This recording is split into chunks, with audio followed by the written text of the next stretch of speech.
So as everybody knows, the 90s and the early 2000s were a wealth of innovation in video game design. You know, there were a lot of studios that weren't really following some sort of grand pattern that came before, and they were using the new available technology to create these radically different kinds of games to follow these idiosyncratic visions and try for the first time to spread them to a wide audience.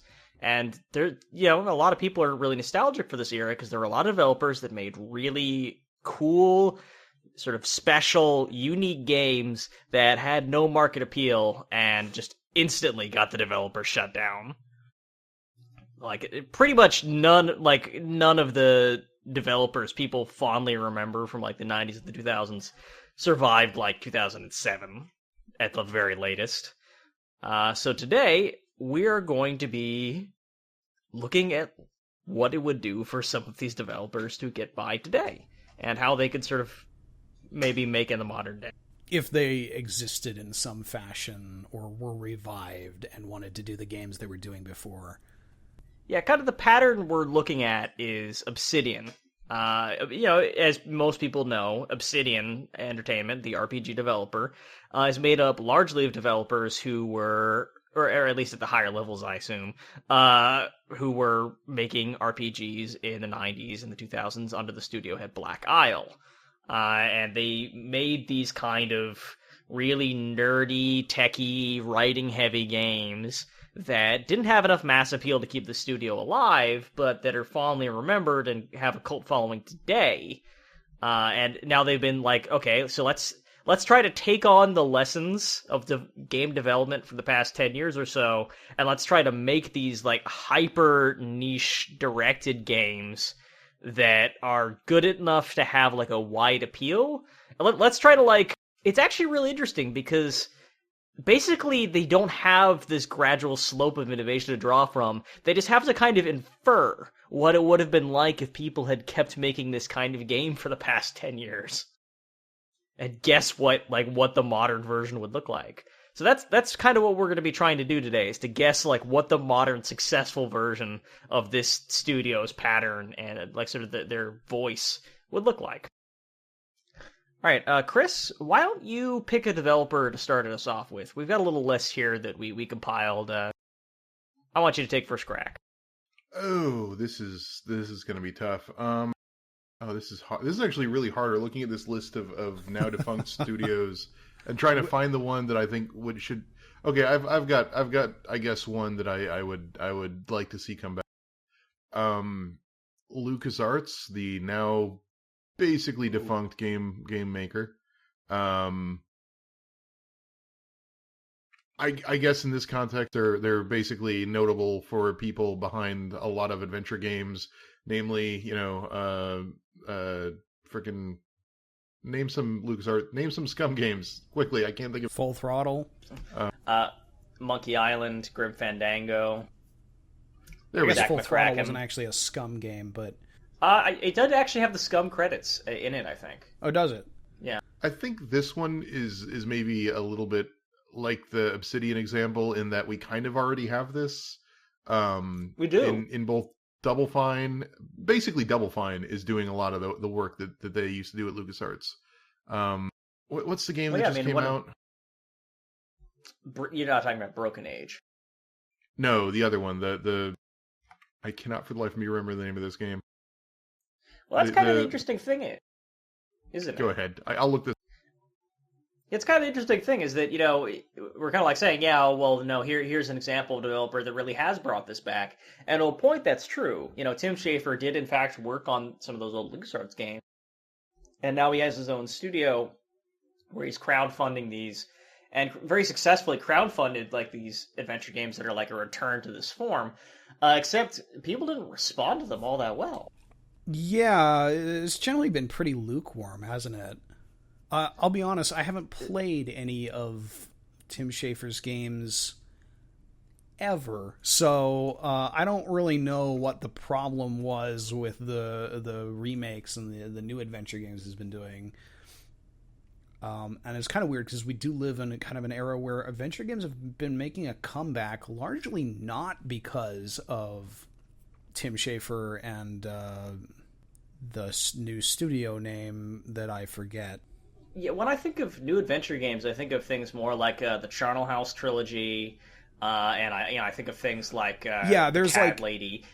Mostly it's been like horror. You've got like Wadjet Eye, like doing these retro-esque, like very much in the mold of Scum games, on the one hand, and yeah, a lot of those are horror. But you've also got like Primordia and the detective series they do, the mystery one about a ghost. I found what I was looking for, and I feel bad that I couldn't remember any of the names involved in this. Okay. But Thimbleweed Park by Ron Gilbert, and the rest of the team over at Terrible Toy Box. That is literally a Scum-style VM game that is new and was received, I think, fairly positively. It's interesting because I feel like these kinds of one of the defining characteristics of this LucasArts era adventure game. I mean, from a historical perspective, the defining feature is like it's not punishing. Like you don't get arbitrarily like, oh, sorry, you can't advance anymore, or you die. But nowadays that's pretty standard. I think from a modern perspective, the humor, like the kind of cartoonish art style and the sense of humor, is kind of the defining trait. That's what stands out most in retrospect. And I think that we're seeing that there's not as much of a market for that specific brand of humor these days. I don't know. Is it because it's text based? Yeah, I think that there's some. If I was feeling optimistic, I'd say that there's like a move towards kind of exploring humor through mechanics more. Like you look at like gifs of games that have like weird physics or that like have kind of visual gags. That like those are still pretty successful, but like actually having funny dialogue is kind of no longer a huge selling feature. Oh, I was looking at Wikipedia, and Tim Schafer's article has his list of credits for LucasArts games, and it's like Grim Fandango project leader, writer, Psychonauts creative director, Star Wars Episode 1 racer, quote, negatively, never actively tried to sabotage the project, unquote. That's his credit. So it was a joke credit, and they've incorporated it. He has the same credit for Star Wars Shadows of the Empire. I'm not sure witty dialogue is necessarily out, though. I mean, if you look beyond adventure games and look at games like, the Portal series, that game, and especially the sequel, or like the story is driven entirely by humorous dialogue. I don't think there's no room for that. I just wonder if, like, maybe it's that the dialogue that's being written for these new games isn't actually any good. There is that. Actually, you know what? Yeah, I think the point is more that like you can't sell a game on the premise of it having funny writing anymore. Like, Yeah. like honestly, if Grim Fandango wasn't funny, if Full Throttle wasn't funny, those would not have many redemptive qualities as video games. It's kind of the sense of humor and whimsy is what gives them their specialness. It's kind of like what makes them worth experiencing. Yeah. I think probably what we're seeing is just that this kind of adventure game, now the quality that's sought is a horror experience, which I think probably speaks somewhat to the. Well, I was about to say it's that we have like more graphical resources, and like we can kind of visually represent that horror a little better, and convey that. Then horror. you thought about the Charnel House trilogy, and you were like, "Oh, Yeah, those aren't exactly like, those aren't exactly Crisis. Actually, I'm trying to think of like how like the ratio of like these newer adventure games and like that are horror versus not horror, and like a lot of them seem to me to actually just be mystery games. There's that. And then you've got your outliers like Primordia. Like I'm trying to think of another like big time in air quotes adventure game in the old LucasArts model that is not the Charnel House trilogy. I mean, I guess there are some. Richard and Alice, I think, is another one from the same studio. That is from the same studio, yes. Yeah. Yeah, that's also Olivia White. And I guess like horror games like that didn't really exist back in the 90s. I mean, there are the FMV efforts. There's Phantasmagoria. Actually, the next developer I'm going to segue into is an interesting take on this subject. Okay, I mean, yes, technically you had some FMV horror games. Horror in very big air quotes in this case. I don't think you can contest that the intended effect of playing Phantasmagoria was that you were scared. Same with Phantasmagoria, too. I mean, Gabriel Knight, I think, actually is an example of a game that is mostly humor and that has horror elements. Yeah. But and then on the other end of the spectrum, like in terms of modern adventure games, you have like the new, like NU adventure games that are like the Telltale efforts and stuff like that, and like Life is Strange to an extent, that are not necessarily really adventure games if you want to get very technical about the genre and what goes into the genre, but there's not a genre that really describes those better than adventure game.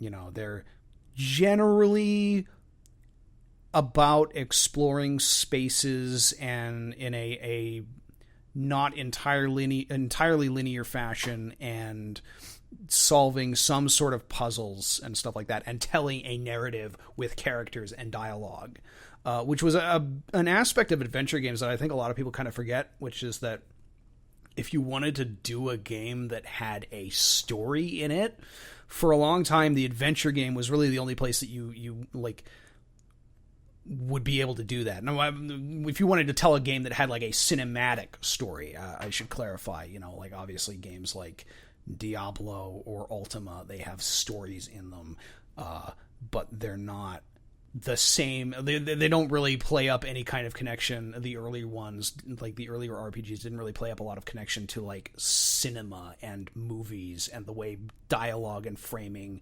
and like camera work works in movies in the way that games like Full Throttle did. I'd actually like to pivot here, because while we're talking about horror, story, and comedy and adventure games, I think we've come to the understanding that we don't really know what LucasArts should be doing if it's not what Tim Schafer's doing already. But let's talk about Trilobyte.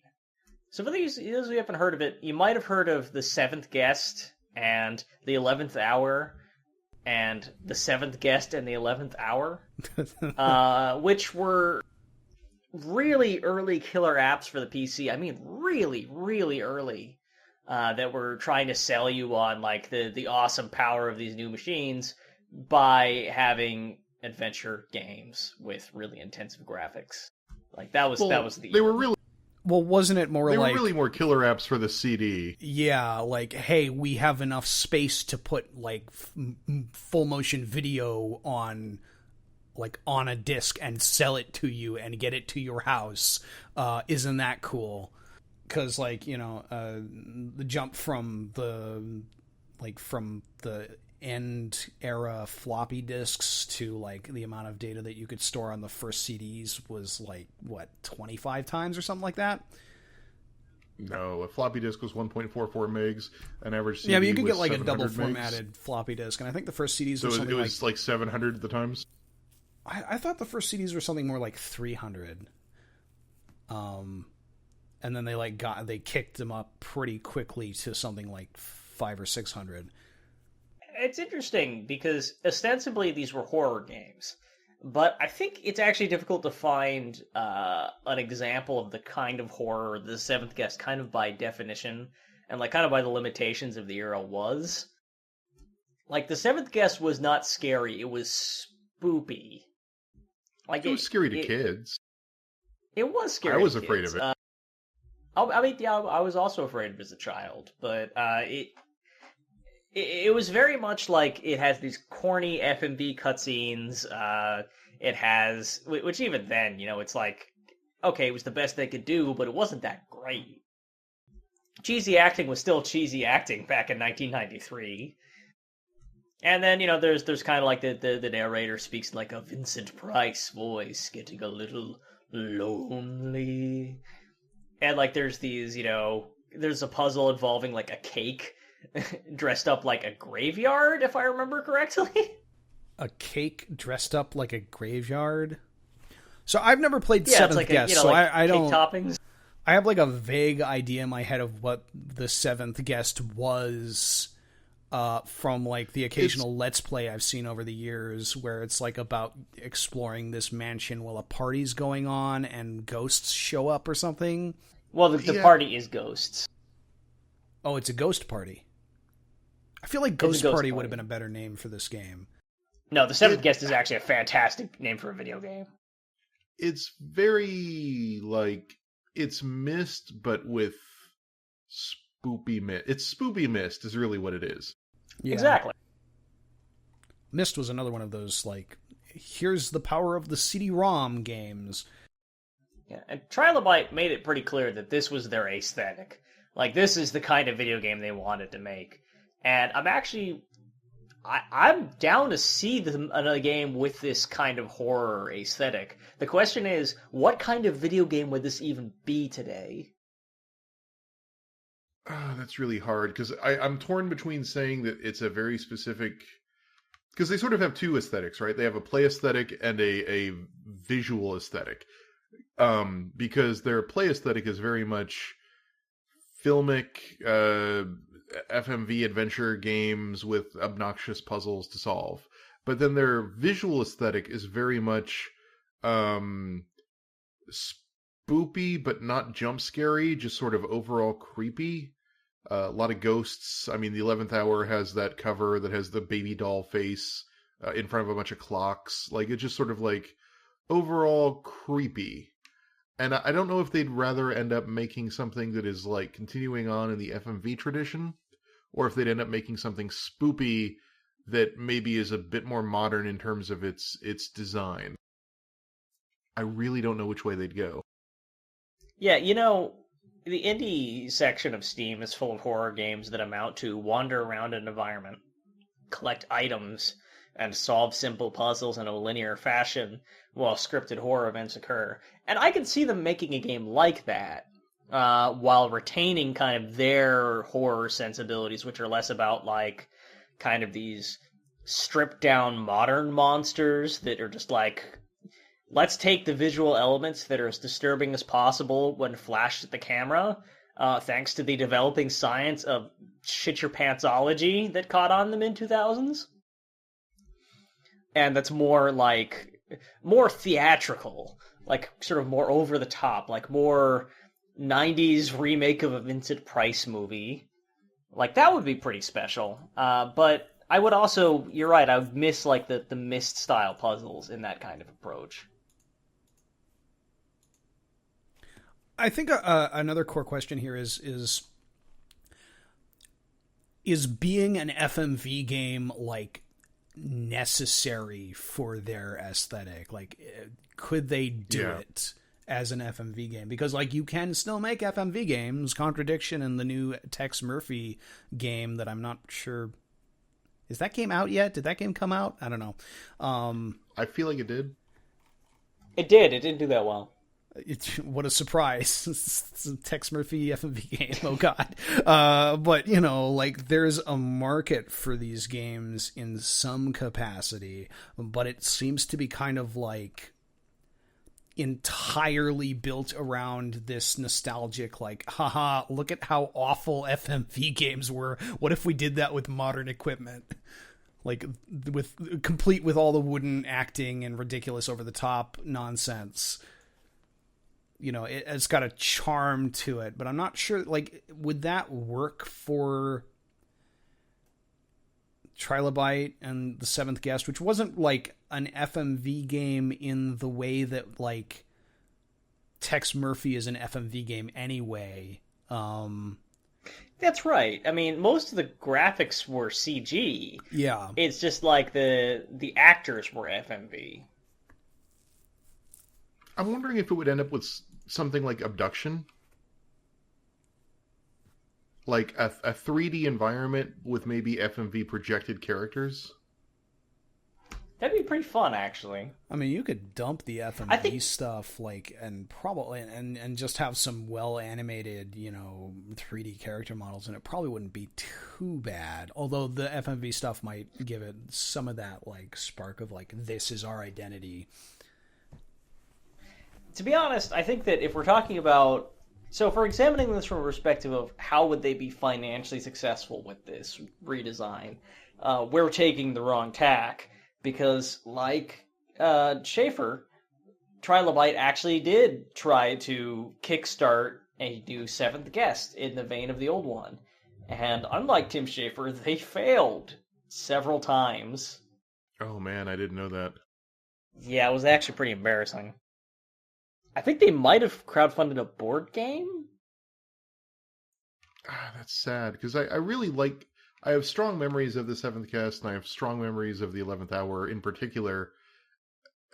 But I don't know. I really don't see how you can modernize that in a way that it is appealing to today, right? Because if you want scary games today, you play Five Nights at Freddy's, you play those spoopy games that are popular, what with the kids. And if you want story-driven games, there are a million other places to get interesting story that isn't sort of a pulpy ghost story. So I don't know what they could do to really sort of be appealing. This is a hard one. Yeah. Are we going to conclude that they're just too weird to survive? I think they could do it, but I think you would need to know what it was that they would want to preserve. Is it the FMV aspect? Is it the horror aspect? Is it the narrative aspect? Is it the puzzle aspect? Without knowing that, I think we're kind of picking and choosing. Is it all of the above? And like, would that work? Maybe, I don't know. I think your idea of abduction with like FMV projected characters could be interesting, and like set it in some like Clue-esque haunted manner. That was the thing that I think sort of unites both of those games. Is this like fancy Victorian house that has ghosts in it. If you can get something like that, maybe I think you could find a way to make a game about that concept that works. I mean, there were already a number of like adventure games that use like high class, rich mansion Victorian like houses as their backdrop for whatever the fuck horror they're going to do, which is usually just jump scares. I think it would be interesting to see them like take that, kind of turn it on its head and go like, okay, this is a spooky game, maybe a horror game. It's set in this spooky mansion, but we're not going to do the jump scare stuff. We're just going to have like weird ghosts hanging out and give it a kind of whimsy that you don't get in games like Amnesia or all of the derivatives. Come to think of it, LucasArts actually developed in-house 2 FMV games as well. And they were the Rebel Assault series, and they were not good. They were bad. All right. Do I get to pick one? Yeah, why don't you pick one? Cool. Let's go with something that was a bit more on my level during my childhood and teenage years. Let's talk about Westwood. And Westwood is an interesting one because, like, not only did they continue to kind of exist, in that, like, some of the studio people came over after the Westwood studio was closed and it became, and they went into one of those EA generic studios, but they also sort of tried to bring Command & Conquer back in the mid-2000s, and it went okay. And they actually did a lot of the kind of stuff that we're talking about on our list. So when you think about Command & Conquer in the 90s, you think about the guys that are not Blizzard doing their take on strategy games, on RTSs, they actually invented the genre, and then Blizzard, doing what Blizzard does, basically aped all the good stuff and kind of perfected it. And then you also think of really, really cheesy B-movie, literally using the cast of war games, FMV sequences for mission briefings. And really hammy stuff, and like somehow for the third game they managed to get Michael Biehn and James Earl Jones as two of the main characters. Like, what the fuck? And they show up and they act horribly for the most part. Like, especially Michael Biehn is doing this like horrible, like, what the fuck is the director doing kind of acting. James Earl Jones is a little bit better, but then James Earl Jones can do ham without actually looking like he's doing ham. So, I mean, he was in Conan. James Earl Jones can turn ham into pulled pork. Right, exactly. And in the mid 2000s, they brought that back. So basically, what happened is after the release of Red Alert 2, in like 99, I think 98, the studio basically went bankrupt and was bought up by EA or something to that effect.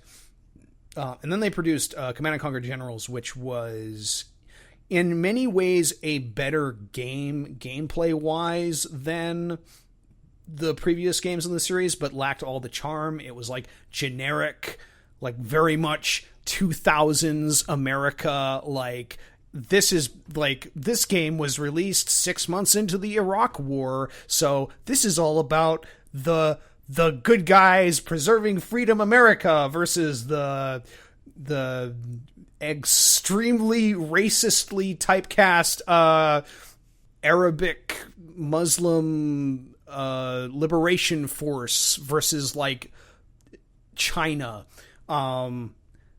And it was like all very generic looking. It had no FMV cutscenes or anything. In fact, the story was very difficult to follow because the initial game before the expansion was just like you got your mission briefings as news reports, like fake cable news, like there was an attack on the da-da-da-da-da.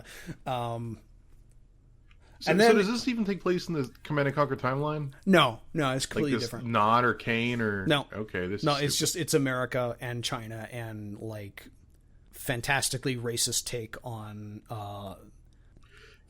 Arab paramilitary forces or something. I really don't want to go off on a rant about EA, but they really need to learn how to like have their IPs mean something. Because like Command & Conquer without any of the properties is as bad as what they've done to Need for Speed, where it's a meaningless franchise at this point. So that's the thing. And then like this came out in 2003, and then like there was nothing for about 5 years. Then 2008, they actually bring back the like Nod and Kane and GDI stuff, and they do Command & Conquer 3 Tiberium Wars, and it has the older school Command & Conquer gameplay, and it has like hammy FMV cutscenes with Joe Kukin as Kane and like Michael Ironside and a few other people. And then a couple years later, they do, or I think it was actually just about a year later or something, they did Red Alert 3 and had, like even hammier, even more ridiculous cutscenes and stuff with the likes of like Tim Curry and George Takei, and J.K. Simmons might have been in that game now that I think about it. Wasn't Carmen Electra or someone like that in it too? Like some I some think femme so. fatale they got. Yeah. And it's interesting because like they kind of did all this 10 years ago, and it's interesting to look back at it, and I don't think they really succeeded all that well. I don't think the game sold that fantastically well. And like, frankly, as a fan of the series from before all that, it almost felt like they kind of misread the why the FMV cutscenes were cool. especially with like Red Alert 3, where it felt like they went into it with this, like, we are going into this to make hammy FMV cutscenes, whereas it seemed like in the original games there was something more genuine about it, something more like they were trying to make something serious, or at least semi-serious with some humor, and because of the realities of trying to do that in like 1997, it came out as hammy and ridiculous. Yeah, I mean, I remember enough about Red Alert 3 to remember the whole Tim Curry space joke scene, which was hilarious, but... Yeah, they were trying too hard. No, they weren't trying too hard. They went in trying to make a Sharknado of RTS games. Yeah, like, exactly. Everyone is cast intentionally to be awful. Every actor is in on it, and it's really fun, but it's also weightless and dumb, and they didn't upgrade any of the mechanics. Like, the game still played like Red Alert, for good and for ill. It kind of suffers the ukulele problem, I think, where it's like, this is straight up a late 90s Command & Conquer game in the same way that ukulele is straight up Banjo-Kazooie, and it's got all the good parts you remember, and all the bad parts, and we have not tried to fix anything. And the RTS genre has fundamentally changed a lot since Command & Conquer, because that was a pioneering game in that genre. And they need to find... I think if you were going to do a Westwood game now, you would still want to have FMV cutscenes that have characters that sort of are the important generals and whatever. But you'd really want to focus on having mechanics as an RTS that work good. And I don't know how you fix Command & Conquer because it's interesting, so basic. That you bring that up, because the end of this era of this revival of Command & Conquer was them attempting to amend the mechanics to make something that might have more mass appeal, and they basically did they turned it into a real-time tactics game like Dawn of War 2, I think. So they took out all the base building, and you had like, your units, and you went around the map capturing capture points, and it sucked. It was bad. And it was like ostensibly sort of like more multiplayer focused, and that never really took off. And pretty much the only reason to play that game or remember that it existed is because it had Joe Kukin in it as Kane in FMV cutscenes, so that's it. So I don't know. Like, that's an interesting thing to think about, because like, by and large, the RTS genre is dead, and it has been dead for the past 10 years or longer. I feel, okay, first of all, that's not entirely true, because you have the small-scale tactical stuff of Dawn of War and Company of Heroes. Like, that one company is keeping that genre kind of alive. But also, I feel like we're due for a comeback. Like, I kind of like, everyone declared the adventure game genre dead for like a decade, and then it exploded. And I feel like we're due for a strategy game comeback. Also, StarCraft 2, I guess, technically still exists. I mean, StarCraft 2 is that, like, sort of weird anomaly of, like, Blizzard can put out whatever the fuck they want and people will like it. Yeah. Like, of course people are going to buy StarCraft 2. Not to say Blizzard games are bad. But like, Blizzard is kind of immune to, like, this genre is dead. Well, we're going to make a really good one anyway, because we can do that. We have the clout to do that. Yeah, we're not going to say that StarCraft 2 is bad. We're going to say it didn't have to be good. Yeah. Although there are certainly aspects of StarCraft 2 that are apparently very bad, like all the story stuff. But then Blizzard has never been very good at stories, so, like, never ever. No, they really haven't. What is the best Blizzard story? Diablo 2? Diablo 2, yeah. I mean, Warcraft 3 was okay. Warcraft 3 was a potboiler fantasy novel. Mm-hmm. And it didn't have higher aspirations, and it knew when to shut the fuck up. So, it worked out. Arthas is really the thing that holds that entire game together. Arthas' story is pretty good. Exactly. Arthas' story is solid, hits a lot of emotional cues, and isn't too far up its own emotional ass. And then World of Warcraft kind of got really up its own emotional ass. And its own lore ass. It's up two assholes at once. The lore ass sounds like a Dr. Seuss character. So I guess the question... I was just going to grouse about World of Warcraft story some more, so go ahead. I guess the question we should be asking here is, like, if you were to bring, like, the traditional RTS concepts into the modern era, in a way that, like I feel like, especially for Command & Conquer, the base building is an integral component.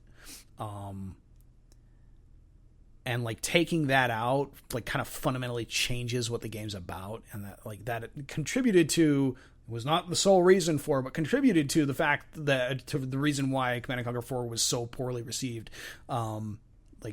Also the game just did not control very well, and the units were boring, and the art style was bad. But also there's that element of like Command & Conquer is about building bases and then building armies, like even more so than like Warcraft or Starcraft, which are often, because of the way that esports work, they have been pushed very far into the like competitive multiplayer stuff in a way that Command & Conquer never really did. And in the competitive multiplayer, you don't focus on building bases and building base defenses so much, because the balance is so much more on getting your rush together and going as quickly as possible. I feel like there's one of two ways that a modern game could go about that. And one is either sort of the way that the Dawn of War team and Company of Heroes team have gone, and sort of doubling down on focusing on individual units, and maybe having base building be a way to give those units new abilities or new perks. So like being able to build a helipad so that you can then, like, as a tactical soldier, point at a thing within range and call a helicopter to come attack the thing and either cause a distraction or whatever. So you would either have to do base building as a means to power up a small number of powerful units, or you step back to base building and really refocus on base building to step away from what StarCraft has done, where base building is more of a... In StarCraft, base building is first of all, it's a race of UI clicking. Yeah, it's a time-limiting factor. The base building is also in StarCraft all about build order and choosing whether you want to go for bigger units first or whether you want to focus on low-level stuff in case of a rush, and it's sort of a gamble, that whole setup. Again, that's very multiplayer-focused.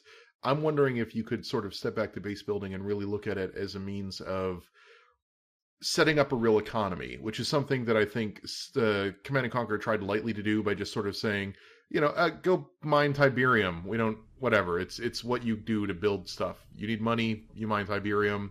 That gives you stuff. But then you also need electricity, so build some power plants. I feel like you make the base building more complicated and interesting.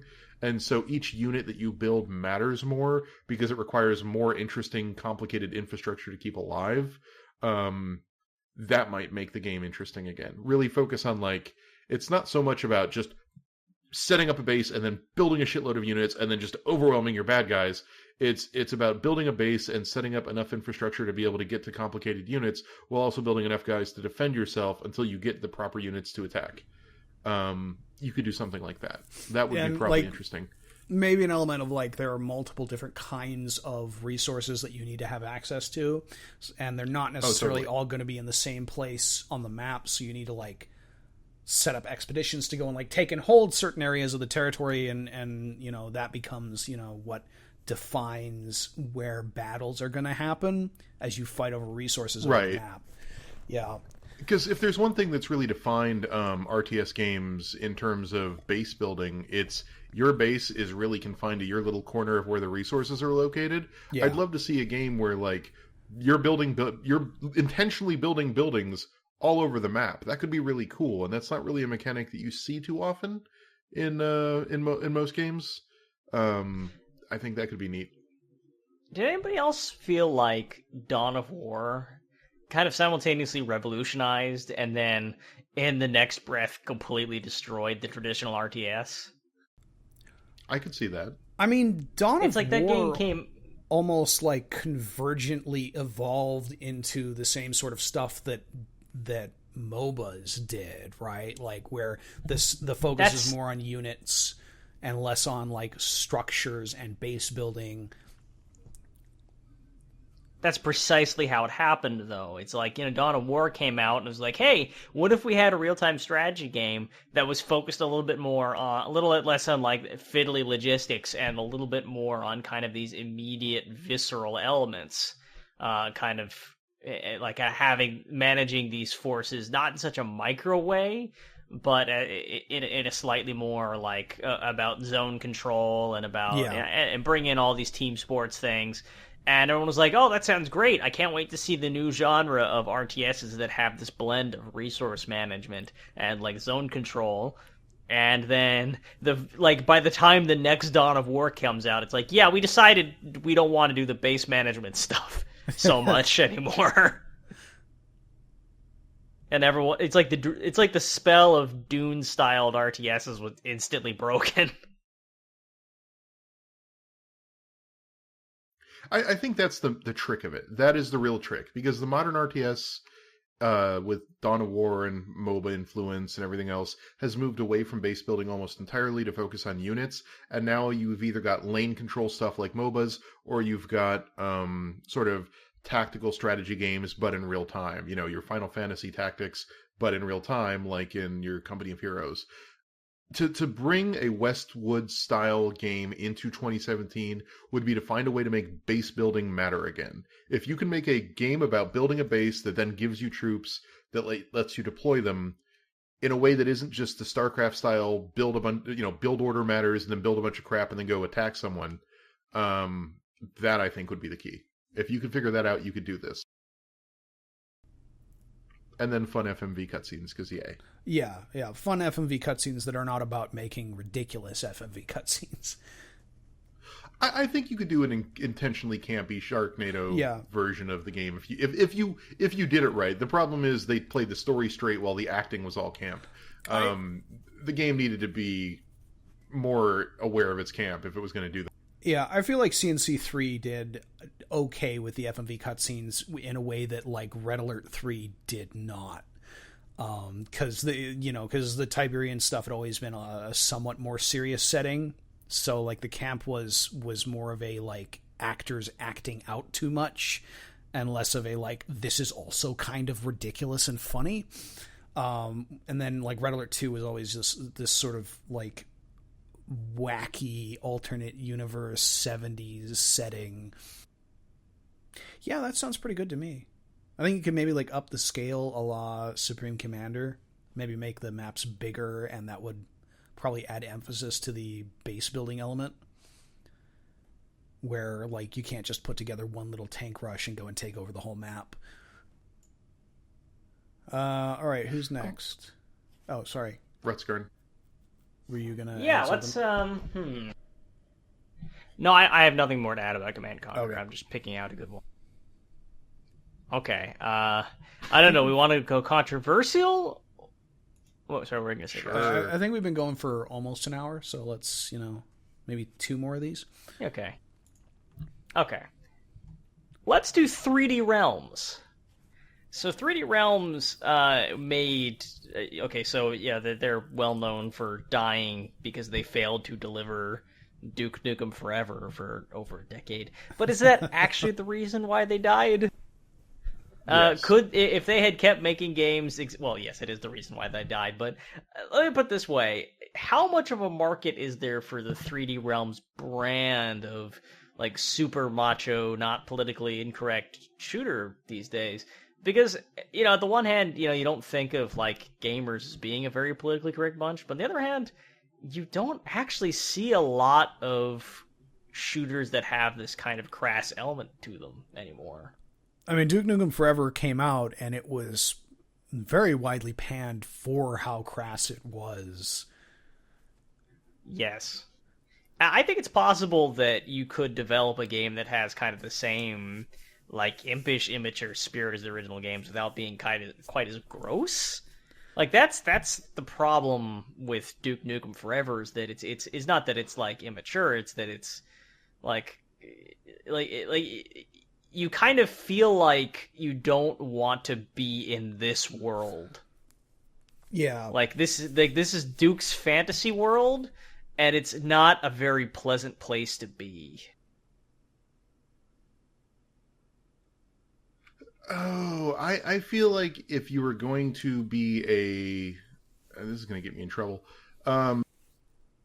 If you were really aiming to be a sort of independent first-person shooter with an attitude style company in 2017, your output would probably look pretty similar to a lot of what Devolver does. Although Devolver is more of a publisher than a developer. Oh, I was actually thinking about That's Gearbox. not unfair. Because I mean, let's Gearbox has not that. Gearbox.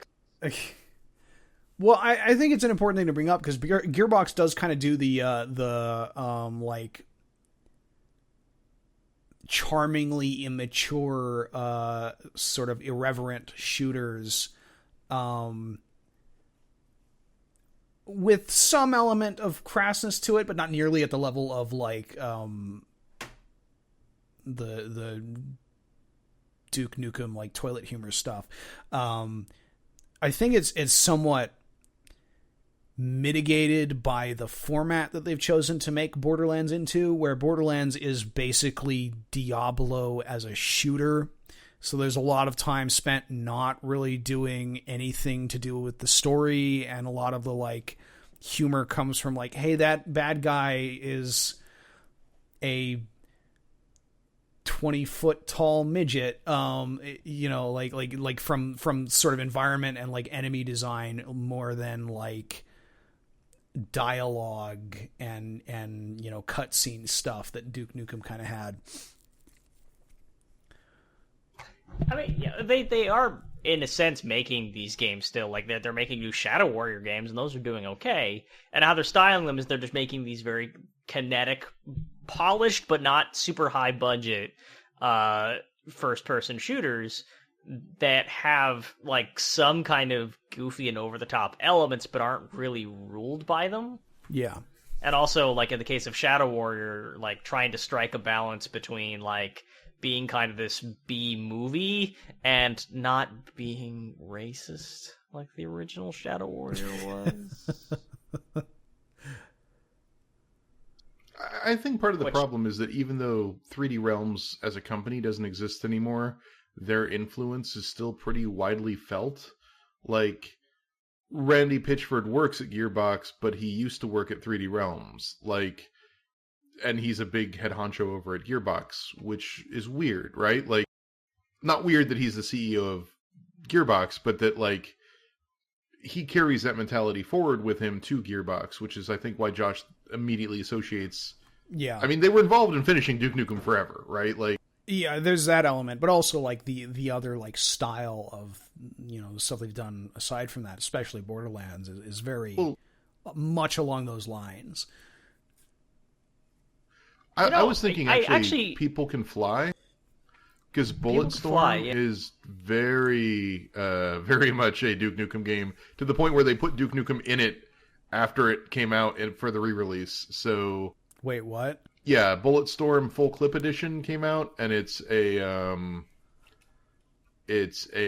coming out, and it's a re-release of Bulletstorm for modern consoles, and it has a mode where you can play as Duke Nukem in that game. Fuck. Does it have John St. John? Yeah. Huh. Well, at least he has work.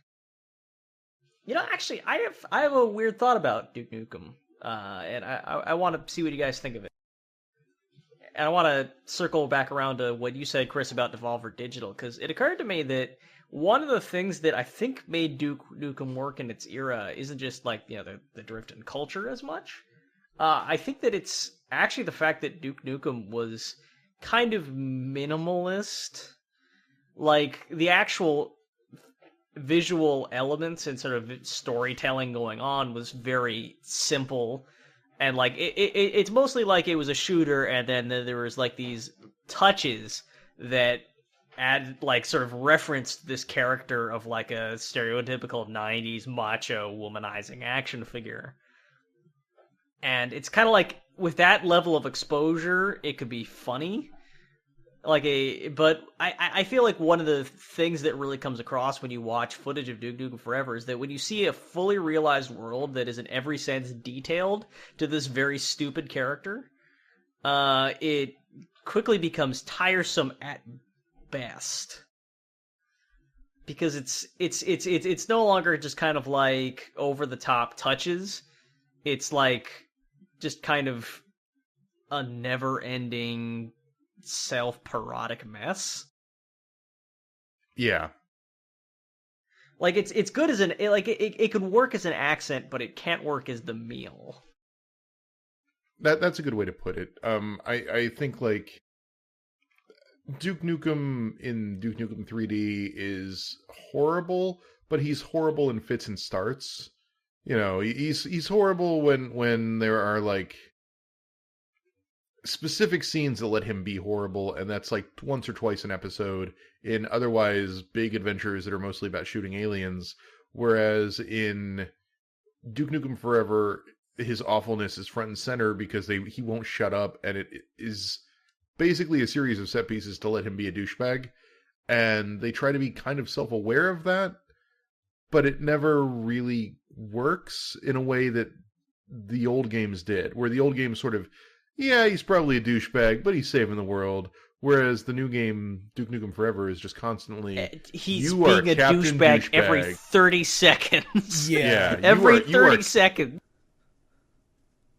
I think if you wanted to make Duke Nukem work as a protagonist, you would have to like rewrite the character as to in something more of a mold of like Sterling Archer, where you know, Duke Nukem is just like, I am awful all the time, whereas Archer is more just like kind of a competent, sort of like book smart idiot that's a dick to his coworkers who are dicks to him.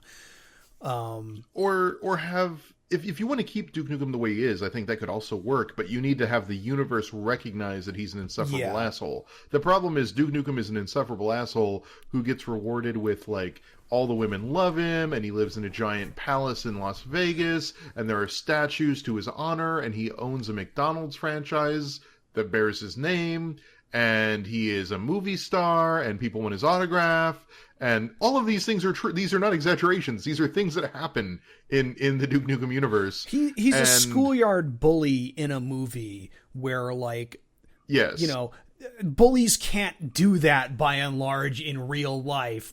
They'll get fucking smacked down, or at least to the extent that schoolyard bullies in movies do. But in Duke Nukem's case, like, the universe is like, well, fucking whatever.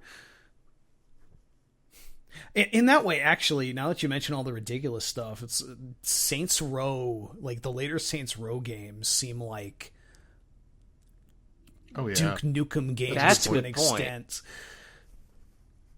In terms of being sort of vaguely transgressive, but also way less awful, yeah, totally. Yeah. Actually, I think I'd really want to play a game where, like, you just have to... Like, I think if I was going to incorporate Duke Nukem in all of his glory in a video game, it would be a video game where, like you're trying to, like, do your own thing. And then, like, for one chapter, just, like, you get partnered with him. And it immediately becomes clear that, like, while, like, he may be cool to some people in some contexts, he's not the kind of person you want to work with. You know, now that Josh brings it up, Gat Out of Hell is very much a Duke Nukem style story, but it's the framing that's different, where Gat is simultaneously deified but also obnoxious, and you know the game doesn't actually like him, even though the universe around him does treat him as an awesome mascot, which is what the Duke Nukem universe does for Duke Nukem. And I think Gat in Saints Row is a great comparison to Duke Nukem, where the Saints Row series knows how to treat its obnoxious celebrity character that is so full of himself and is ultra-violent, whereas I don't know the Duke Nukem series of old really did. Yeah. Yeah, I think, Gat and Duke Nukem both acknowledge, or both respect the fact that in this world they are awesome badasses, but Nukem wallows in it. Everything he does plays to this sense of ego. Gat, gets things done. You can imagine Gat going to the grocery store and buying a cup noodle and coming home and watching The Thing on cable. You can't imagine Duke Nukem doing that. He would be too busy, filming a movie about himself and then having sex with a lot of people, while with the smug shit-eating grin on his face before stealing a catchphrase from an 80s action hero. Well, that's the other weird thing about both Saints Row and Duke Nukem comparisons, where, in one sense, Duke Nukem is way more confident about sex because he's having sex all the time, and he's such a manly figure. But then you, really look at what's going on, and it's Saints Row is so much more comfortable in dealing with sex than Duke Nukem, where Duke Nukem is jokes about glory holes and going to a strip club, and it mostly just feels grimy and sad, whereas Saints Row is more about if anyone loves you and you love them back, it's great, go have sex, it's great. And Saints Row doesn't really care, whereas Duke Nukem is all... It's just, you feel grimy after dealing with the sex jokes. And so it's not even the fact that one has sex jokes and the other doesn't, it's again, it's a framing issue. Everything about Duke Nukem works with Gat, but Gat is framed better on every level. I don't know. I don't want to imply anything about fans of the series. This is only about the actual game's sensibilities. It's not about you if you enjoy them, but as video games, Saints Row has fucked. Duke Nukem hasn't, and posts on Reddit about it a lot. I think it's Campster's turn to pick one now. Is it? Alright, let me load the list up here. Oh, what are we gonna do? None of these are particularly easy to talk about because they're all so varied. Alright, let's go with an easy one. Maxis. Maxis is dead and gone, and everyone is sad. How could we make Maxis work as a company in 2017?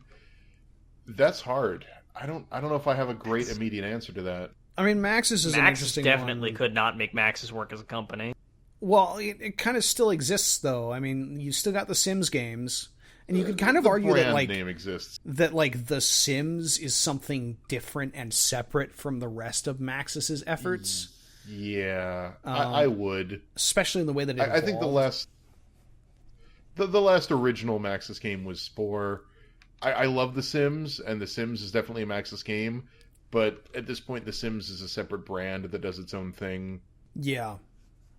It definitely feels at this point if they're not trying to figure out how to adapt The Sims more or less exclusively to mobile platforms as a kind of freemium game. They were freemium before freemium was a thing.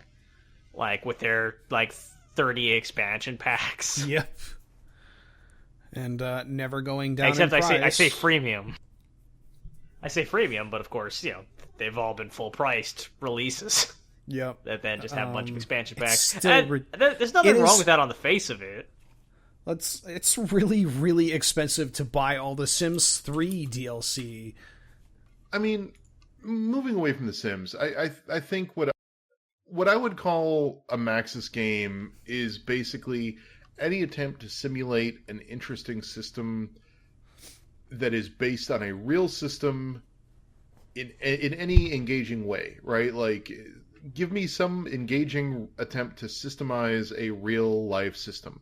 This basically stems from when they were in the late 90s doing the sim everything approach to merchandising.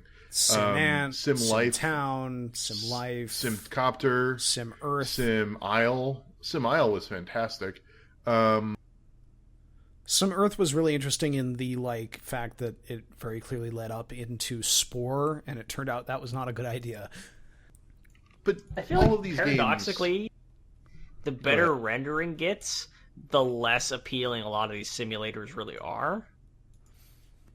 Yeah, that's one of the problems, and I keep toying with eventually doing a thing on that about like losing a degree of abstraction means that you no longer are running the system in your head, and then you're expecting the system to work very, very literally and realistically, and that kind of ruins these sort of sim games and a lot of RPGs, for the record, that sort of rely on the suspension of disbelief.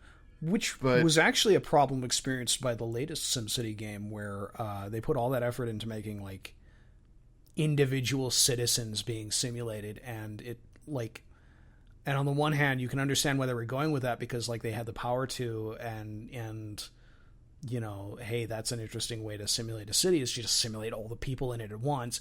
But on the other hand, like the tech isn't quite there yet, so when it did stuff that like made absolutely no sense, and it became clear that like it was really hacky with the way that it simulated people, it like broke the whole simulation. And all suspension of disbelief, because you realize that like these are not people, these are incredibly stupid AI. it's interesting because I remember reading in PC Gamer back in the late 90s about how SimCity 3000 was going to be this amazing 3D simulation of every aspect of running a city, and you could do things like pass ordinances that would require people to turn off their air conditioning to save money on power consumption at the expense of property values. Like, it was going to be this really, really in-depth sim that would give you every aspect of every single thing. And that is not the game that ultimately got released. SimCity 3000 was a traditional isometric top-down role city building game, and about the only real additions were mostly landfills and landmarks and a couple other things. The game you and it was described, a better game for it. Bankrupted the company and was the reason why they were bought out by EA, because they ran out of money trying to make this ridiculously complex 3D game. I don't even think they had the 3D engine working at the time that EA bought them, and it just did not work. And they spent a whole bunch of money on it, and nothing really came out of it. And then EA got in there and said, like, okay, scrap this, do SimCity 2000 again. And that's what they did. It was a better game. That was the right decision. Yeah. I don't know if a 3D SimCity was ever going to be the right decision. But if you're going to make a Maxis game now, I agree with Rutscar, and I think you need to step back and make it a little bit more abstract visually. I don't know how abstract. I think these days you kind of have to have it be 3D and probably have a certain level of being able to zoom in, but you want to keep the player at a distance if you're going to simulate a system. Or you could just perfectly render an abstraction. Like, if you're a city planner, you just make a perfect copy of a city planning desk. That might be too abstract, but yes, you could also do that. I mean, I'm not totally convinced about this, because, like, you're implying that SimCity cannot work as SimCity, but, like, Cities Skylines is a pretty decent city builder, I think, and it doesn't really do what you're talking about. No, it granted, does. The thing it that keeps it's the player based, at a distance. Yeah, it keeps the player at a distance, but it's not like you know, you can zoom in and you can actually follow around individual citizens, and they tend to do weird stuff. And the focus is not on those, though. The focus is on the fact that it was built out of a city traffic simulator, so all the road stuff is really good. And everything else is kind of like secondary to that. You can tell from the way the design works that was the like original mechanic that was the genesis of the game. Well, we wouldn't even be talking about cities necessarily anyway. A traditional a Maxis game from the 90s would be a simulation of something you wouldn't necessarily expect, right? Like Sim City, Sim Ant, Sim Farm, Sim Earth, Sim Life, Sim Isle, Sim Town, Simcopter. All of these games are simulations that are not necessarily hardcore in their simulation of reality, but all of them try to convey a certain idea of a thing. What is it like to be an ant? What is it like to try to run an island full of unskilled labor that also has a tourist industry that requires some degree of skilled labor? What does it mean to have genetics that get passed on from species to species, and how do you handle that? All of that is an interesting approach to different systems. And if I were going to be a Maxis in 2017, I would want to have some sort of idea of some sort of system I would want to simulate that would be something you wouldn't necessarily expect, right? Because as much as I love Cities Skylines is just a SimCity game that is not screwed up like SimCity 2013. Yeah. It's not a new Maxis game. I think something like Kerbal Space Program is closer to what you would think of a Maxis game in 2017, right? Like, we're going to sim space. Sim space flight is basically what Kerbal is. Even to some extent, like that Bridge Builder Physics game or that terrible virus game of being a virus, those are closer to SimCity game or Maxis games than I think a modern SimCity Builder game. So I don't know. I would, if I was going to make a Maxis game in 2017, I would try to find the most interesting system I could find, and then run with it and make it some crazy, deep, interesting system full of choices, and then make it cute like Kerbal. But I think Kerbal is probably your baseline for what Maxis would look like in 2017. Alternately, maybe Prison Simulator. Yeah, I think... Yeah, you know what? Prison Simulator and like Dwarf Fortress and RimWorld are all very heavily simulator games based on like individual citizens. In a way, did what SimCity 2013 tried to do, but way better. Yeah, I'd say all those kind of fit that mold too. Last one, or are we out? We can probably do one more. We're at like an hour 10. Should I pick this one, or is there one that like you guys really in particular want to talk about? I do not care. Go for it. All right, let's talk about Origin Systems. These were the guys who did Ultima.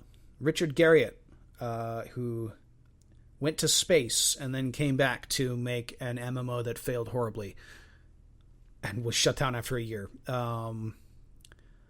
And Origin is really sort of the, if you'll excuse the pun, origin of modern day RPGs to a large extent. I don't think they did the very first ones, but they were like really early on. You know, Ultima was one of the first series of like RPGs in the way that we think of RPGs, of computer RPGs. For context, the original Ultima came out in 1981, so we're talking quite old.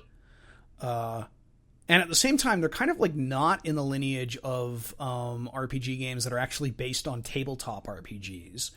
You know, they're not like Ultima never really had that same sort of crossover into like this is like doing D&D 2, like for example Baldur's Gate did. That was kind of a separate thing.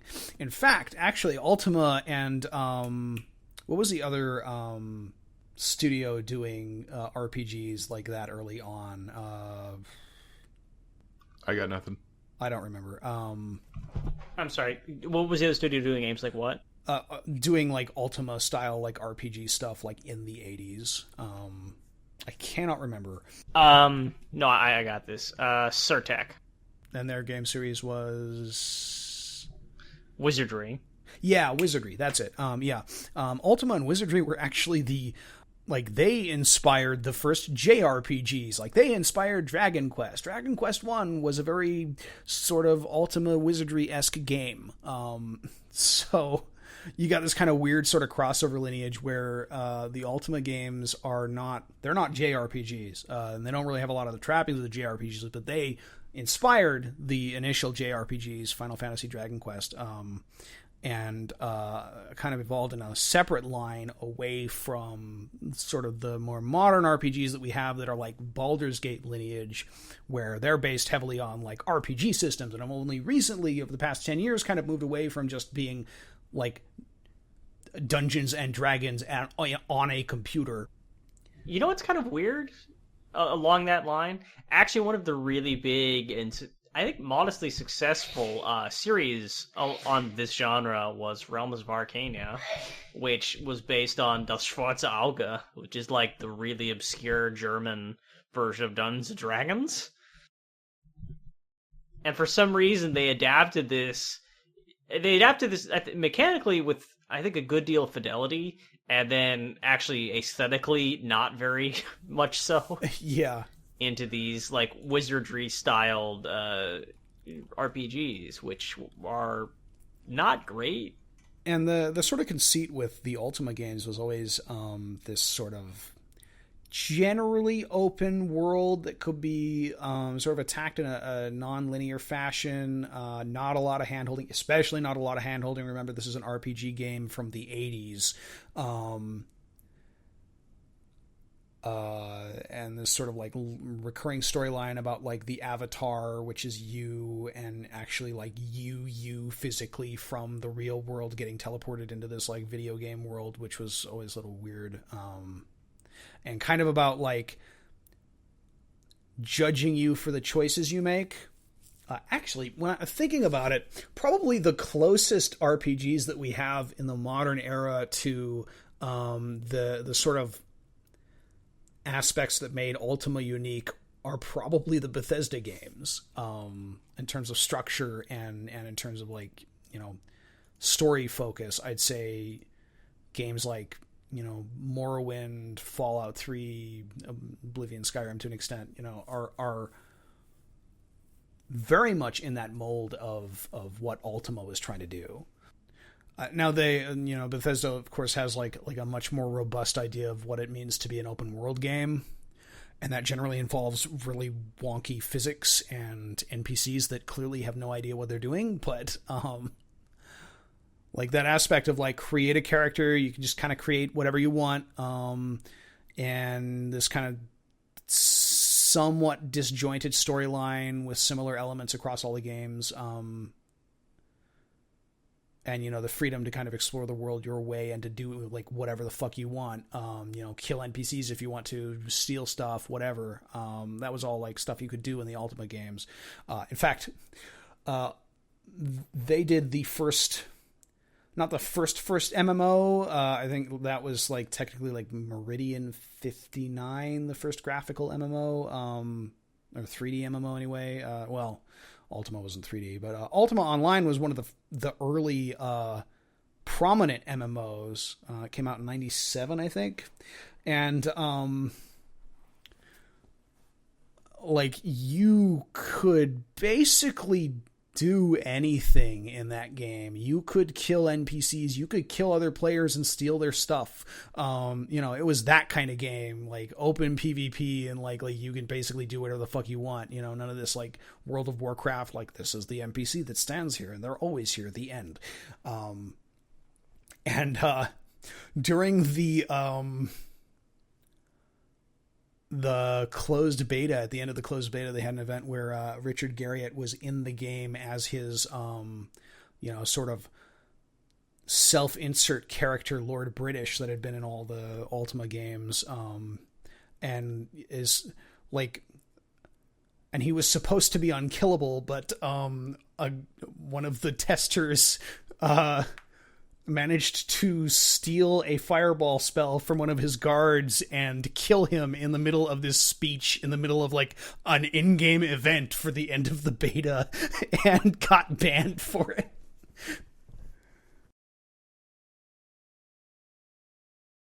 If I was going to point to someone sort of making Origin style RPGs, Ultima RPGs specifically, in 2017, I probably would point to Jeff Vogel's work on Avernum. Yeah, I would agree. And that's kind of like a point I want to make about this, which is that I think you could just make a fucking Ultima game, make the interface not suck as hard as all the Ultima games interfaces did, update the interface and some of the gameplay stuff for like 2017 standards, and just make it, a Pillars of Eternity-esque kind of like this is a 2D RPG and that's what it is and we're going to sell it. And I think you could do that and be successful. I mean, Jeff Vogel is like Jeff Minter in terms of being one of those guys that's been doing his own thing for God knows how long. I'm looking at Wikipedia right now, and the first Avernum game came out in 2000. He's still in business, as far as I know, making Avernum games. So that is a long indie career in this business. Yeah. Jeff Vogel is an interesting developer to talk about because he's basically a one-man team, and he does just his wheelhouse, which is just like 2D RPGs. And he's been doing that for years and years and years. But like, I don't think there's anything about the Ultima formula that is like outdated, aside from, you know, graphics and interface and like these kind of things that you'd expect to get updated anyway. I'd agree with that.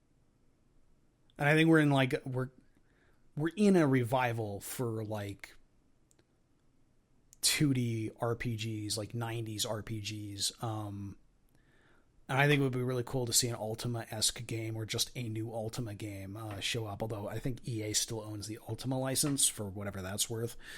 I wonder if they're ever going to re-release an Ultima game. Not re-release. Make a new Ultima game. I was going to say, didn't they re-release Ultima Online a few years ago?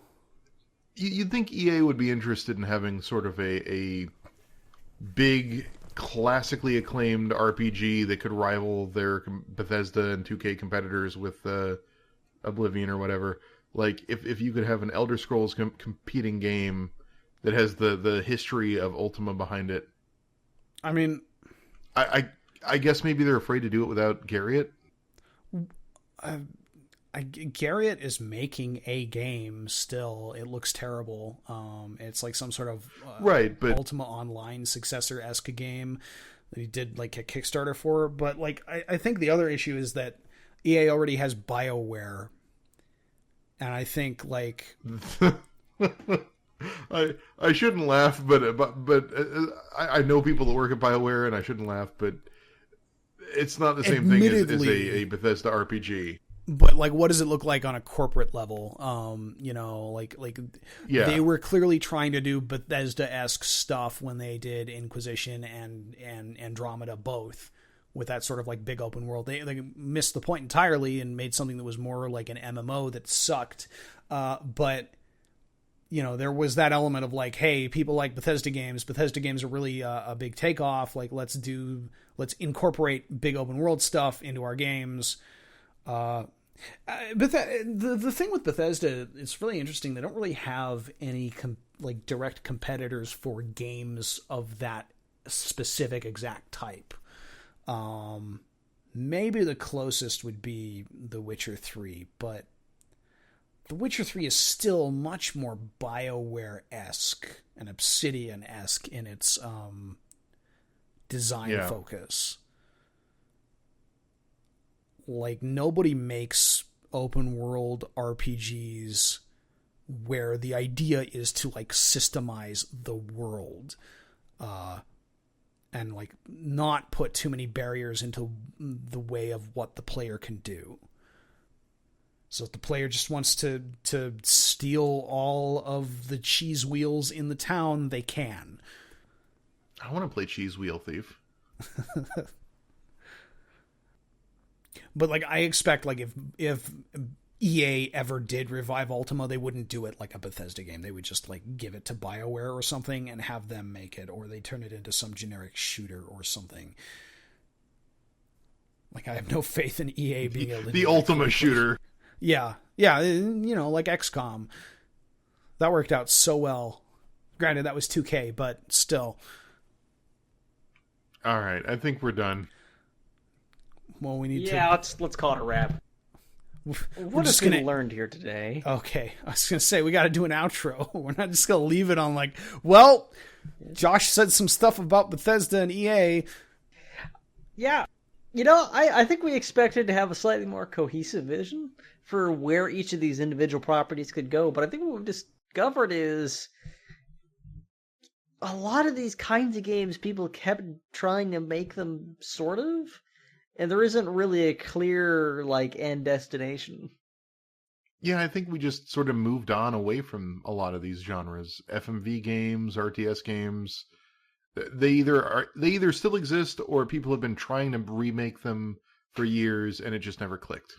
That's depressing somehow. Guys, do you think that it could be that making video games is hard? God, No, I hope absolutely not. not. Oh, okay, good. I was worried there for just a second. No, just a bunch of lazy devs. Dev's too lazy. That's Yeah, my fuck favorite. those guys. Yeah, this dev team that went into Crunch for 4 months and didn't get to see their families, and then immediately got laid off. They were really lazy.